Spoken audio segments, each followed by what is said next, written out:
Sports podcast.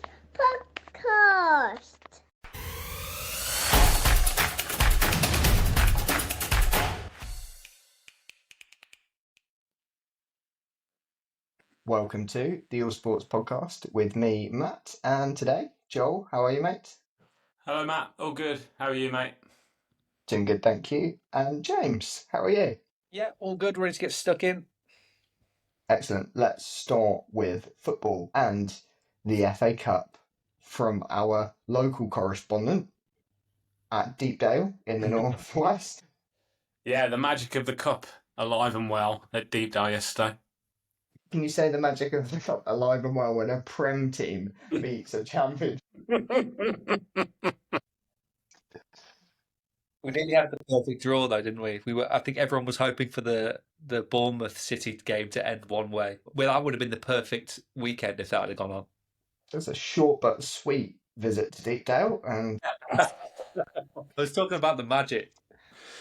kind of. I mean, yeah, it's weird because with the Bournemouth, we will go back to Deepdale, Joel, but with the Bournemouth and Man City, obviously, they're top four rivals at the minute in the Prem.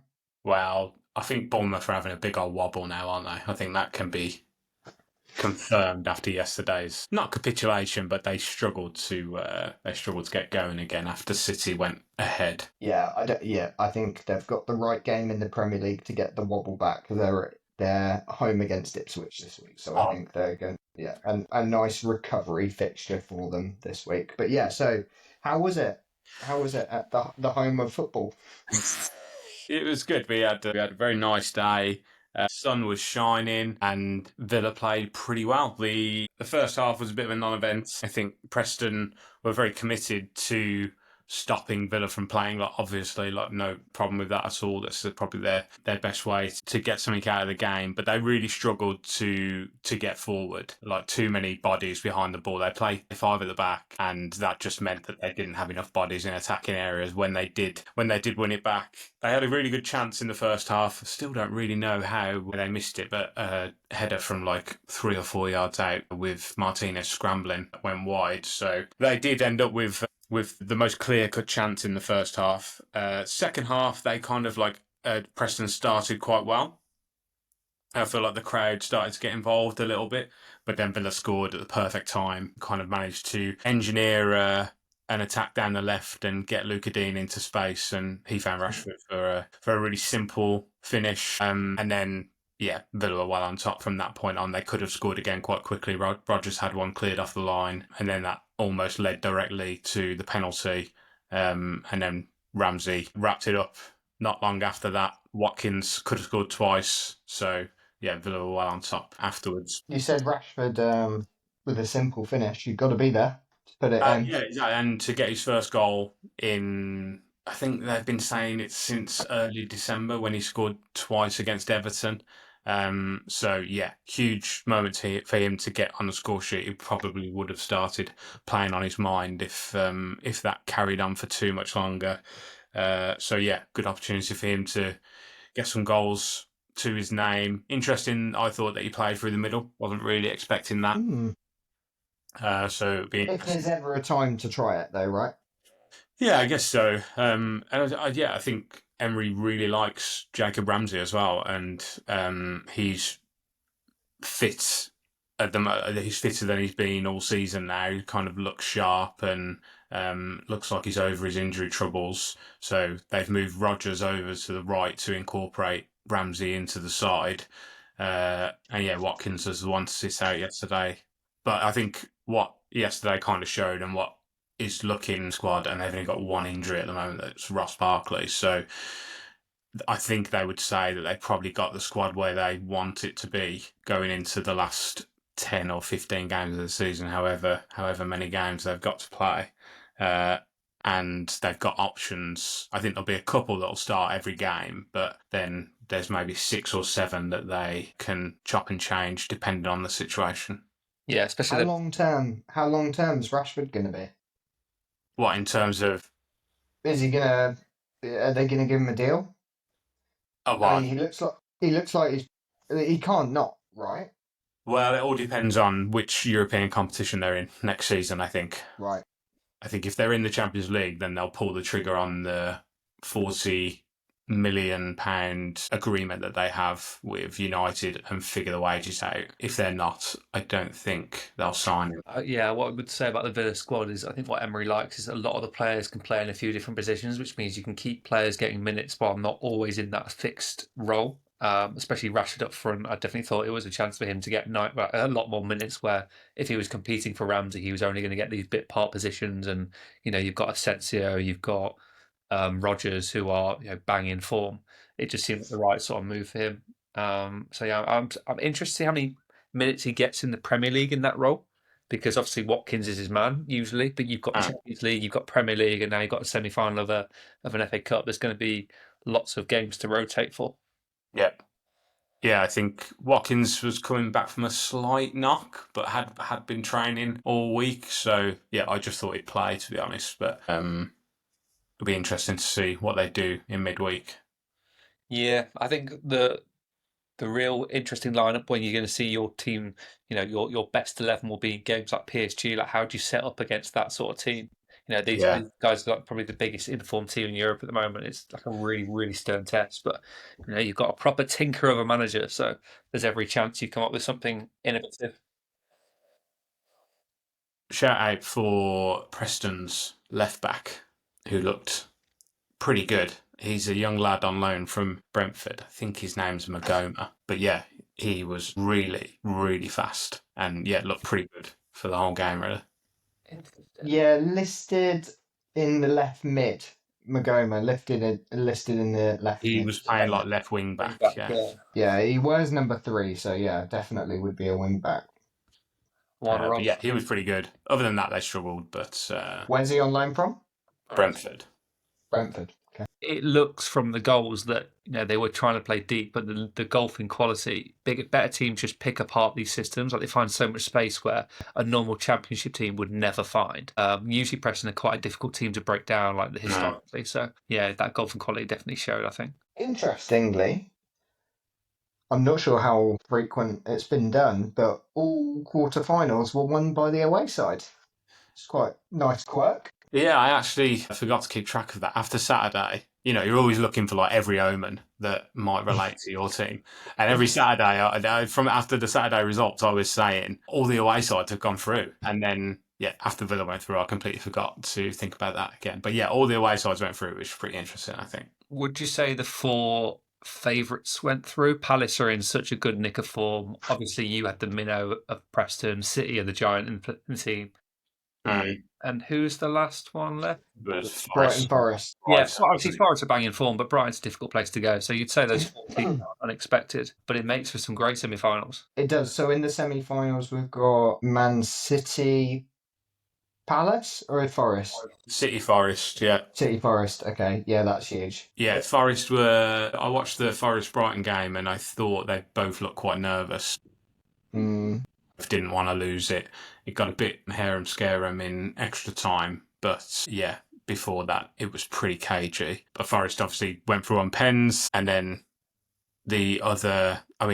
Palace kind of blew Fulham away, didn't they? They did. And 3-0. About Palace, that if the season started, I think it's mid-December, they'd be like 4th. Like, their form since December has been really strong. So yeah, I'm not really surprised to see it. Like, Eze seems to be firing again, and they started really poorly. I think they missed Elise, but they've got a great coach and they've got some really strong players. So I think you're starting to see the best of that Palace team. Just on the Forest City matchup, obviously only a few weeks ago they played each other in the Prem, and Forest did have City's number, not so much in the City home game, but it's one that City aren't just going to roll them over at Wembley. It should be quite a good contest. Yeah, I think Forest can go into it believing that they can get like no problem. So I thought City looked a bit strange again yesterday. Like, I thought obviously that first 20 minutes Haaland could have scored 3 times, missing that penalty. He struck that penalty so badly, just properly scuffed it. And a little bit. The right hand side of their defence, that's just all wrong, isn't it? Why are they doing that? Yeah, I don't know. I think it all looks a little bit disjointed. Everything that they're doing defensively, it's like Haaland it's almost like he's second guessing some of the things he's doing. Whereas before, when he's in form, it's just like natural for him. The finishes, he's not even looking at the net. But yeah, I mean, you say that, but again, he scores. So it's just, Although he did go off injured, didn't he? So it depends. Yeah, he went away from the ground in a boost as well, so I don't know how serious that is. But How serious that is. Mm. But yeah, it is a really good.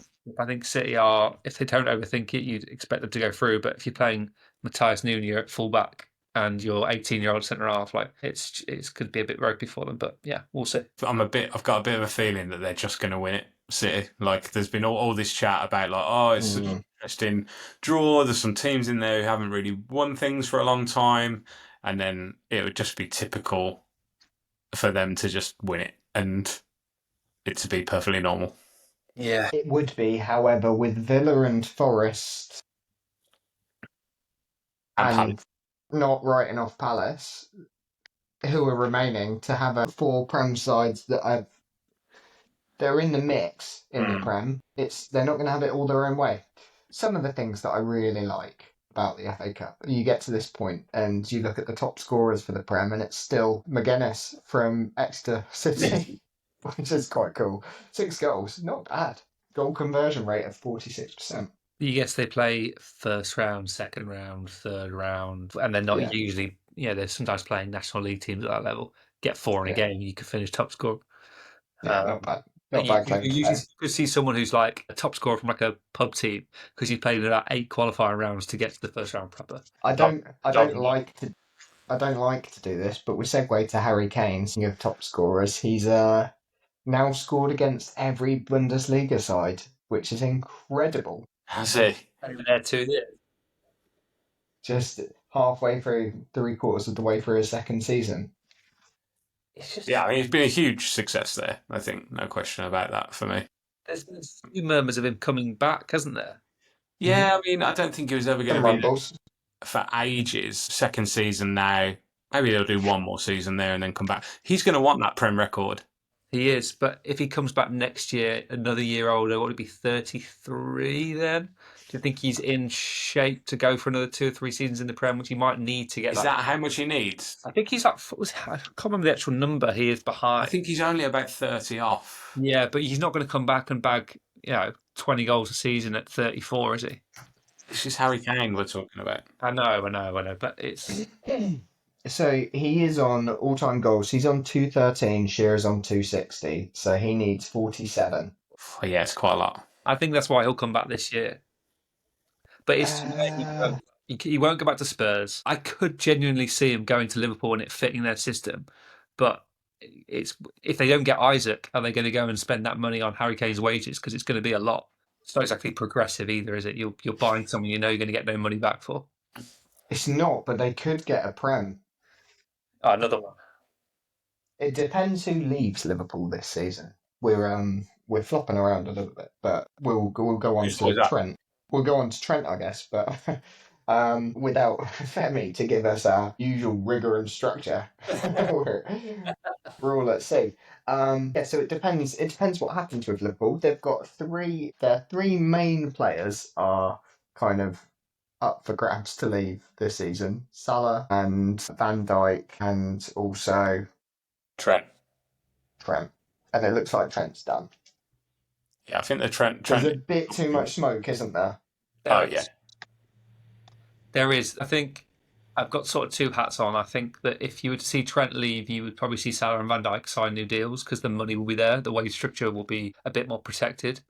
But I do think... Do you think that's the restriction at the minute? I think Liverpool have a pretty rigorous wage structure, and to give one of them money, you're going to have to give it to all of them. And I would say Trent's the one you want to give it to on the basis that he's got a resale value. But also, you want to keep Salah and Van Dijk for at least another year because they seem still at the peak of their powers. So they're in this sort of game of chess where all 3 of them know what the number is and they'll all want the same number. So I think if Trent was to leave, you can lock down Salah and Van Dijk pretty comfortably.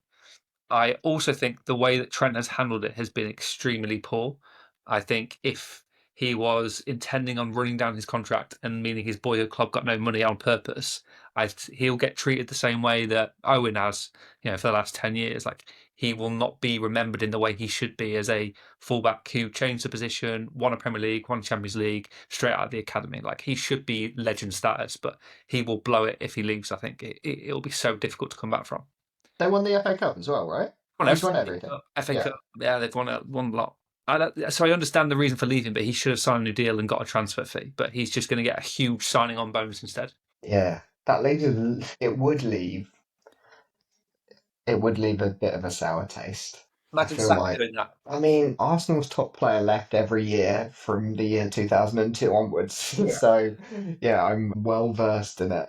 It's And more like it boyhood. hurt every time, but you understood every time that we weren't in contention at that time. But they are. That's the thing. They're in contention for Champions League and they're in contention for the Premier League for the next couple of years at least. I don't think it's the leaving part. I think leaving is understandable. He's won everything. I think it's the leaving on a free transfer, which will hurt a lot of Liverpool fans. It's hard. I think it's difficult to say that's all on him. You know, he's got to be. The club's been a bit strange behind the scenes the last couple of years, hasn't it? Yeah, I think that transition of sporting directors, managers, that hasn't helped. I think if it was consistently, they would have tried to get this done a lot earlier and realised his intention wasn't to sign. But you don't know what they've. Trent might have told the club, "Yeah, I'm going to sign. Like, I want this. If you give me this, I'll sign." And then turn around and gone, "No, actually, I'm going to go to Real Madrid." Like, it could have worked both ways. Yeah, I think that's it. It's the way that football's gone as well, though, in that these big players run their contracts down in order to get their big moves. There's not many of the big players who go for money now, but largely because some of them are kind of priceless as well. Like, you can't really put a price on them, and it's silly to try and do so. I think Trent falls into that category. If he's got 4 or 5 years left on a deal, how does somebody realistically negotiate a price with Liverpool? It's really hard. Yeah, there's only so many players that you can only do that for 1 or 2 players at a time. Like Real Madrid bashed it for Bellingham, didn't they? So they probably can't do it again for a while. It is very much the Real Madrid way. Like, you think of some of the big signings they've made in the past. Usually, it's free transfer involved because they have that pull of, well, when you're done, we can come here. We'll give you a £20 million signing on fee instead of giving it to your club, and that does it for a lot of players. Like this. These are guys that have grown up with the Galactico heroes when they were kids. So it's that the allure of playing for Real Madrid is huge. And playing abroad as well. We always talk about what a short career it is. He's probably got 10 years left max. He wants to go and chance his arm in a new environment, like I say, playing for Real Madrid and all that comes with it. But at the same time, I absolutely understand how Liverpool fans feel about it. And I don't think you can ever really rationalise it for fans. It's basically impossible. Yeah, exactly. Yeah, because it's an emotional decision for them. Yeah. There's a lot more in it for him. Emotions there too, sure. Interestingly, though, like with Van Dijk, who's 33 and his contract's up this summer, they're only giving him a year, aren't they? Could be 2. Could be 2 in Saudi for big money. I think he'd probably sign a 2-year deal on the basis he would leave after a year if he wanted to. Like the Saudi guy, they'd just cancel it, wouldn't they? It'd just be a wage thing. But I think Van Dijk might want 2 years. Same as Salah. Like, they don't seem to be showing any signs of decline. No, Salah's at his peak. Yeah, I mean the last 6 weeks a little bit of a drop off, but I wouldn't say. I'd say they're both pretty. I don't think either of them would sign 1-year deals. No, there'd be no need to, because if they don't sign a 1-year deal at Liverpool, they could go sign a 2-3-year deal at pretty much any other club in the world. So yeah, I see them 2 years, maybe 2 plus 1, an extension if they hit a certain amount of appearances like they do these days. But yeah, I could see them both staying comfortably and then going off to Saudi when they're finished.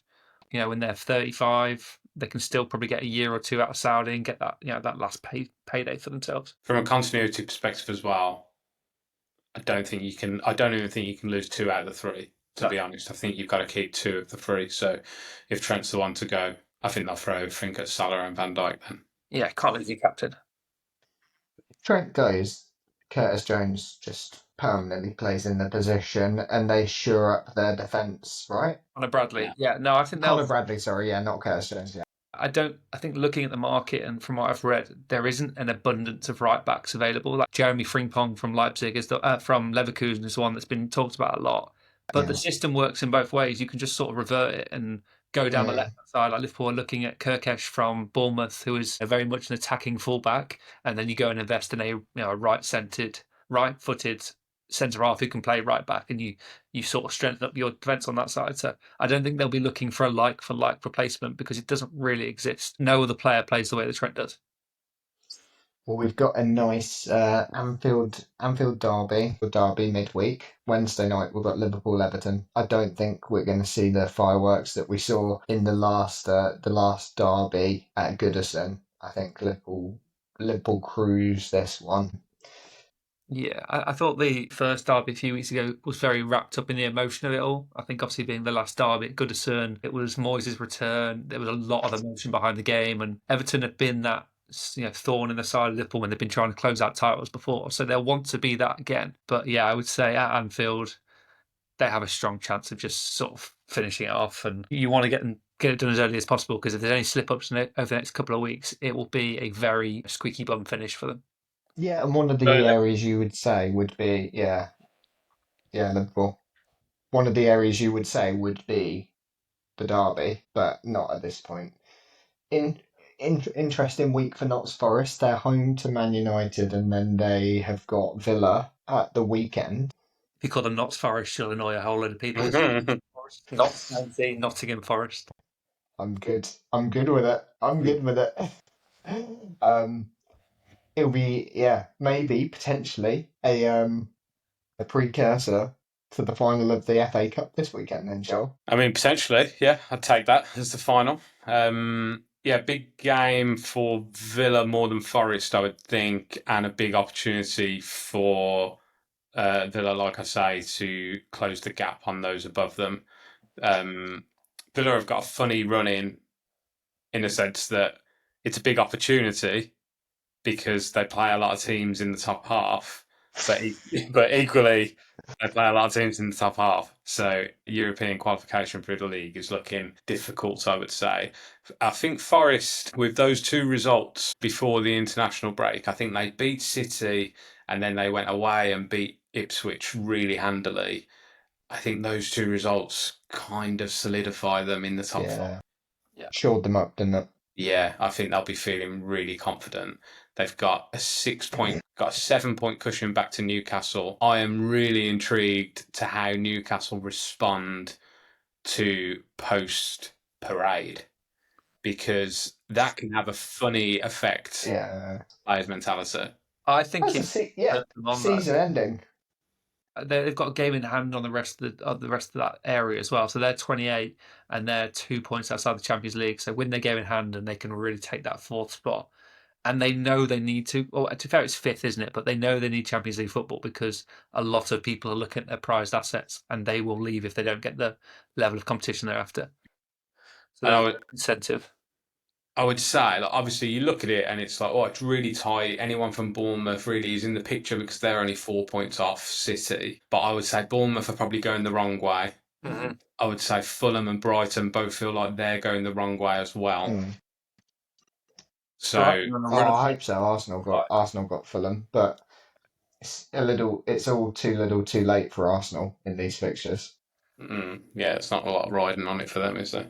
Yeah, I would say Brighton are the dark horse for me. Like 4 wins and a draw in the last 5 Prem games. I know they've had cup games either side, which has made it a bit spottier. But in the Prem, they've looked back to their best in some of the ways they're playing. So the only problem is they are so open in games that it's just so hard to predict what they'll do. They are, and they've just played 120 minutes with penalties 2 days earlier. Why do I think they've started to go the wrong way when their results look decent? Yeah, they lost in their cup. Maybe it's a hopeful thing with Villa away to Brighton on Wednesday. I don't know. Like obviously their results look pretty good and beating teams around them as well. Beat Bournemouth, beat Fulham. You might be remembering when Forest stumped them 7-0. That might be in your head of these guys. Yeah, maybe. That's fair. All right. Any other football news then? There's 7 points outside the playoffs. Game in hand. We're on the charge. There we go. There you go. 7 points outside the playoffs, did you say? Yeah, we've won 4 out of our last 5 though, with a draw. Okay, right, yeah. Go on, Chesterfield. Will Griggs back. He's on fire. Which is going to be everybody else's next question. Absolutely. Yeah. Is he on fire? He's still on fire. But that's all I've got for League 2. What's the run-in looking like? Sheffield have pretty much the entire bottom half to play. But that's no good for us. We can't beat the bottom half. We only beat the teams that are above us. So far. Yeah, maybe it will change. Playing bottom of the league tomorrow night. These guys have not won a game in a while. I guarantee they beat us. Who is bottom of League 2? Carlisle. Is it Carlisle? Yeah. Carlisle have got one of the best attendances, best followings, and they are about to be relegated to conference football. With Mark Hughes at the helm. Mark Hughes, yeah, I mean, that seems like a bit of a desperate appointment, like one of these guys that used to be a good manager. But yeah, that's your League 2 roundup for this week. We'll come back next week and I'll give you a bit more. It's funny, isn't it? It's not that long ago that he was a big manager. Do you know what I mean? Like maybe 12 years ago that he was at City. Maybe less than that. He was the first. Was he the first manager under the new ownership? Was that Mark Hughes? Yeah, under the 2010. then, didn't they? And then, He took charge of Man City in 2008. Yeah, wow, longer ago than I thought. There you go. The Robinho age, isn't it? Robinho and Joe up top for Man City when they first got money. I feel like that was Sven. Was that Sven? No, it wasn't. I don't know. All kind of merges into one, doesn't it? But for me, Hughes, I immediately associate with Burnley for some reason. But yeah. Well, he was what? Yeah, I don't know if there was a crossover there, but he was the Wales manager. Is kind of one of his first appointments was as Wales manager, 99 to 2004. Wow, long time. But yeah, quite interesting that he was there for a 5-year stint as his first managerial stint, and then went to Stoke to kind of change their playing style. That was the idea. I mean, that was 9 years later. Yeah, he went to Blackburn, Man City, Fulham, Queen's Park Rangers, and then Stoke. Between City and Stoke were all those clubs? In between City and Stoke were Fulham, QPR. Did he not sign Rio for QPR or something mad as well? He brought in a bunch of old boys. Sounds about right. Yeah, yeah. But he was in 2012, so that's about right timeline. He was manager of Bradford in League 2 recently and didn't do much either. So he's just sort of gone down and down and down. And now he's at Carlisle and he could be a National League manager soon. Well, he did yet less than a year at Southampton after Stoke. So that was the end of it. And then he had a 4-year window out of management through COVID. 2022 came back, Bradford for a season, and then a year out again. And then 2025... Carlisle, and they're going down. Call it a day. Yeah, why is it? I think that's the question I'm asking. Like, why has he done this? I don't know why he's put himself in that situation. But I apologise for the Mark Hughes tangent. Do you think he's as a manager? Obviously, he was a very, very good player, but at that time of the game, does he have enough money to never work again? Would you say? I don't know. I would have thought so. Managing City at that time for 5 years. City, yeah, that's a good point. He played until 2002. So. That seems mental to me. He played in the 80s. He played until he was about 45, though, didn't he? He did start in 1980. His first 6 years at Man United before going on his big money deal to Barcelona for probably like 10 grand. Then Bayern Munich on loan. Then back to Man United for a 7-year stint before going to Chelsea, Southampton, Everton in 2000, and then also Blackburn 2002. Hell of a career. So he didn't quite fall down the leagues in the same way that he did managerially. Yeah, but there's some of these guys, like you've seen it with Rooney, they just can't get out of the game. They have to stay in the game in some shape or form. Hold on a second. Notice something there. Managerial career started 9, whilst he was still playing at Southampton, Everton, and Blackburn. So he played his last 3 teams that he played. And bear in mind, he did 50 games playing for Southampton whilst he was manager of Wales. 18 at Everton and 50 games at Blackburn whilst manager of Wales. Yeah. Busy week, isn't it? Training, got to do your team, head off to Wales on the weekend. I dare say he was just playing matches for those teams and not training. And he was just managing matches and doing selection for the international team and not a lot in between. I think he got the key. 2 part-time jobs. Yeah, part-time Husey. Right, that was a hell of a tangent. Right, nice tangent there. We've been down some odd ones. What was the old Chesterfield guy that liked to do the skills that was playing for that team that skinned some Premier League team? What was his name again? Hayden Hollis. Hayden Hollis, yeah. That was a nice tangent too. I enjoyed that one we did a few months ago. I've got some Chesterfield insight if anyone cares, but it's a real small group of us. Although it is up massively, so who am I to speak? All right. let's go to another sport then. I was going to touch on basketball. We'll give it just a nod. I'm just going to give it a nod on basketball, that the season is now heating up as we get to the final 2 weeks of the regular season. People are playing for their lives to make it into the top 10 in each conference. So 70 games later, we've now just got a handful of games that actually make a difference. Kind of like basketball in a microcosm, isn't it? Like the matches are kind of like that. It's like 3.5 quarters of back and forth, kind of rhythmic play, and then a couple of minutes of frantic. Yeah, to the point where you get the buzzer beaters. Yeah. Which obviously leads us nicely on to Chicago Bulls buzzer beater against the Lakers this week. Buzzer beater, wasn't it? Lakers thought they'd won it at the last minute, and then they hadn't. They did. So what happened was Josh Giddey, I think he scored a couple of points, and then Lakers went down the other end with about 6 seconds to go, scored a buzzer beater, but it wasn't a buzzer beater because the buzzer didn't go off within the time. However, Josh Giddey's 2 points previously, it was at the end of the shot clock. So that is a buzzer beater too.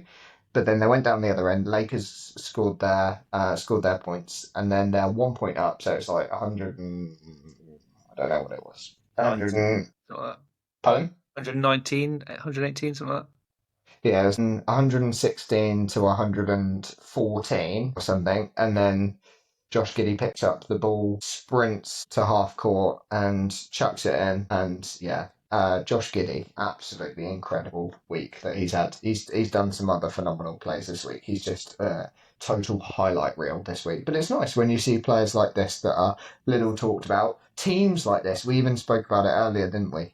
No one's spoken about the Chicago Bulls for the last 20 years, so it's nice for them to get a headline. Must be really weird to be a Chicago Bulls fan who's over the age of like 30 or 40. Like, you used to be the best team ever, and now you're like, oh, like, how do I get interested for these games? Probably the thing that you get with the franchises, like cities, being such a big country with such large cities, that you do have your city that you support, I guess similar to football. Yeah, I would say it's obviously slightly different to American football in the sense that the franchises move around in They do a America. bit. Yeah, a bit more. But I was thinking about this with my mates the other day. Like, this was sort of why we were thinking college sports are so large in America, because there's more of a this is my hometown feel about college sports. Like you imagine these college athletes are, they're not professionals. They're playing in front of 90,000 people at times. It's like, what on earth is going on over there? But it makes a lot of sense when you think about the franchise model in American sport. So two teams that are leading the way at the minute are the Cleveland Cavaliers in the East and Oklahoma City Thunder in the West, who have gone now onto a 9-game win streak. All they've done all year is just been on these win streaks. Same with the Cavaliers, but they had a win streak that was just broken a couple of weeks ago. But it's Celtics in the East that at the right time in the season are on a run. They've won 8 on the bounce. Last 10 is 9-1. 55 wins and 19 losses. Just a handful of games to go now. So we will round up basketball in a week's time when we get to the postseason. We've got the play-in tournament first to make it into the playoffs. How new is this play-in thing? I haven't seen that before.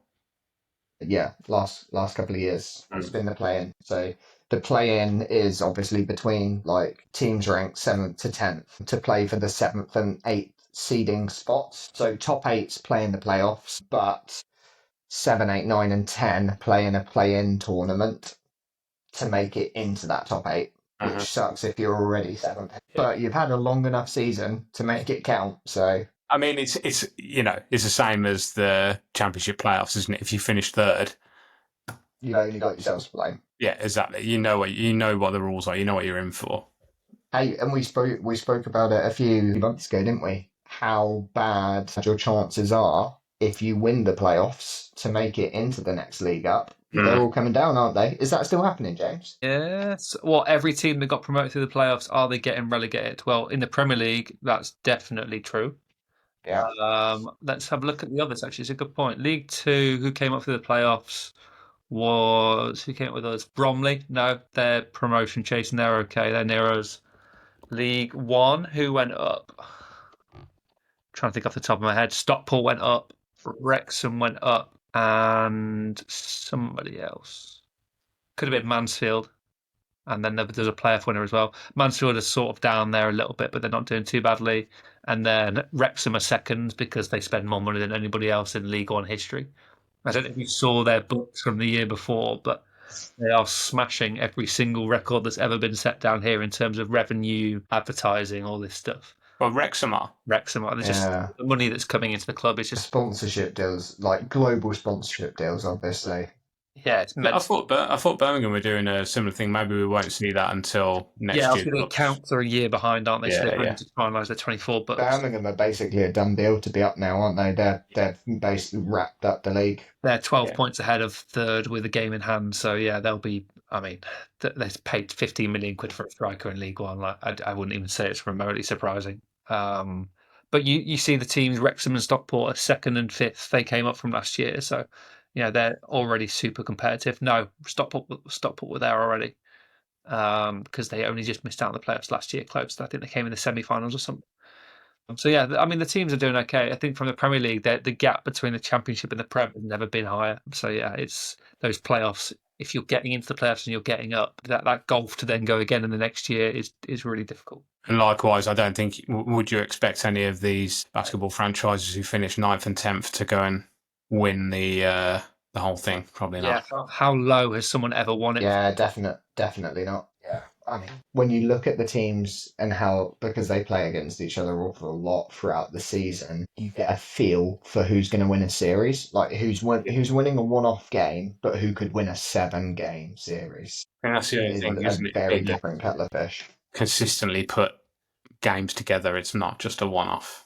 Yeah, is that the argument about basketball? There's too many games in a season that these games only feel special towards the end when there's something on the line. And you also have so much data about these teams that you don't get as many upsets. Yeah, it feels harder for a smaller franchise who don't have the salary cap of a bigger one. Yeah, you never get the magic of the FA Cup and the NBA. No, I don't think so. There's none of that. These teams know each other too well. Basketball done. In the golf. How did Rory end up doing? Pretty well. To the right, fifth. Interestingly, tied fifth gets you $338,000. Yeah. What, in a little old Houston Open in the PGA, which takes him to $100 million in career earnings in just tournament winnings. I was slightly concerned after the first couple of rounds. I'd say for the first 28 holes, I thought, oh no, he's going to miss the cut the week before the Masters. This is going to be terrible. And then just sort of switched it on and had a really good Saturday and finished well on Sunday as well. I think he made an eagle on one of the back 6 holes. But I saw a really interesting piece today. Was he did an article afterwards. And he was like saying about how he was having some problems with his elbow, and he was sort of deflecting all the pressure off himself. Like he was like, "Oh, give me some bother. I'm going to have some work done on it before Augusta." And he seems to be doing a lot of the right things. Like he's had 2 wins and a top 5 in a big event. But if he'd have won this week, the pressure on him would have been so much going into the Masters because everyone would be speaking about him. Similarly, Scotty's best performance came this week. Like he was electric for a lot of it, and everyone's like, "Oh God, here we go, Scotty's back." So for him not to win was good because it proved that he's beatable, but also his game is trending in the right direction at the right time of the year.